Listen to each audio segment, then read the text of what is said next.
America first అంటూ తొండాటకు దిగి ప్రపంచమంతా తిక్కలేపుతున్న డొనాల్డ్ ఇంకొక దిశగా స్టెప్ ముందుకేశాడు. మేమిచ్చే వీసా వలసదారుల హక్కు కాదు, ఎలా పడితే అలా వాడుకోవడానికి ఇదొక ప్రత్యేక అర్హత అంటున్నారు. ఎవరికి పడితే వాడికి ఇవ్వమని హుకుం జారీ చేశారు.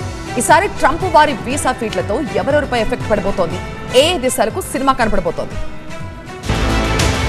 బ్యాన్ కా బాప్ అని, సుంకాల విధింపులో ఆయన రూటే సెపరేట్ అని ప్రపంచ దేశాలన్నీ తిట్టిపోస్తున్న అమెరికన్ ప్రెసిడెంట్ కు చీమ కుట్టినట్టయినా లేదు. నా దారి అడ్డదారి అంటూ ఇమిగ్రేషన్ పాలసీల్ని అడ్డదిడ్డంగా మార్చుకుంటూ దూసుకువెళ్తున్నారు.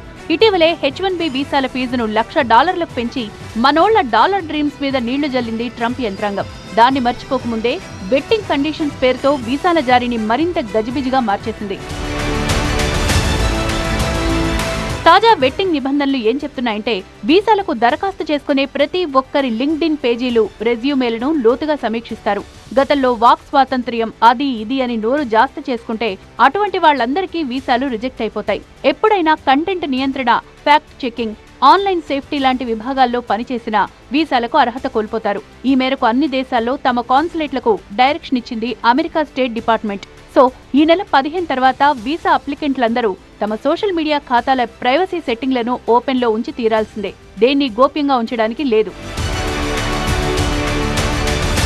వెట్టింగ్ అంటే వీసా దరఖాస్తుదారుల సోషల్ మీడియా యాక్టివిటీని లోతుగా పరిశీలించడం, వ్యక్తిగత వివరాలతో పాటు వాళ్ల బిహేవియరల్ హిస్టరీని కూడా జల్లెడపట్టడం. అప్లికెంట్ కు సంబంధించిన సోషల్ మీడియా ప్రొఫైల్స్ ని అమెరికన్ స్టేట్ డిపార్ట్మెంట్ ఓకే చేస్తే తప్ప వీసా మంజూరయ్యే ఛాన్స్ లేదు.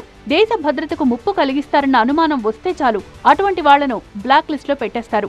అమెరికన్ కంపెనీలు విదేశాల నుంచి స్కిల్డ్ ఎంప్లాయీస్ ని తీసుకుని వాళ్లకి H1B వీసాలు ఇస్తారు. ఇలా H1B ప్రోగ్రాం కింద అమెరికాలో ఉద్యోగం చేసేవారిలో ఎక్కువ మంది ఇండియా, చైనా దేశస్థులే. ఏటా 85,000 H1B వీసాలు ఇస్తుంది అమెరికా. వీటి కోసం ఇండియా నుంచి గతేడాది 7.8 లక్షల మందికి పైగా అప్లై చేసుకున్నారు. పైగా H1B వీసా హోల్డర్స్ కి డిపెండెంట్స్ గా అమెరికాకు వెళ్లే H4 వీసా అప్లికెంట్ల మీద కూడా తాజా వెట్టింగ్ ఎఫెక్ట్ పడుతుంది. ఈ లెక్కన సోషల్ మీడియా వెట్టింగ్ తో అమితంగా ఇబ్బంది పడేది మన ఇండియాని.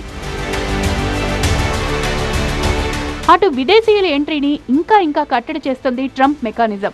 ఈ ఏడాది మొదట్లో 19 దేశాల పౌరుల రాకపై పూర్తిగా నిషేధం విధించింది అమెరికా. అంటే Afghanistan, Congo, high tea, Cuba, Venezuela లాంటి దేశాల వాళ్లకు అగ్రరాజ్యంలోకి నో ఎంట్రీ అన్నమాట. గత వారంలో వైట్ హౌస్ కు అతి దగ్గరలో జరిగిన కాల్పుల తర్వాత ఇమిగ్రెంట్స్ పై మరింత గట్టిగా ఉక్కుపాదం మోపింది ట్రంప్ సర్కార్. ఇకపై 30 దేశాల పౌరులకు ప్రవేశం లేదని అనౌన్స్మెంట్ ఇచ్చింది డిపార్ట్మెంట్ ఆఫ్ హోంల్యాండ్ సెక్యూరిటీ. ఆ 30 దేశాలు ఏవేవన్నది ఇంకా బయటికి చెప్పలేదు. వలసదారుల్ని గ్రహాంతరవాసులుగా భావించి ఉలిక్కి పడుతోన్న అమెరికా పెద్దన్న ఇంకా ఎన్నెన్ని వేషాలు వేస్తారో మరి.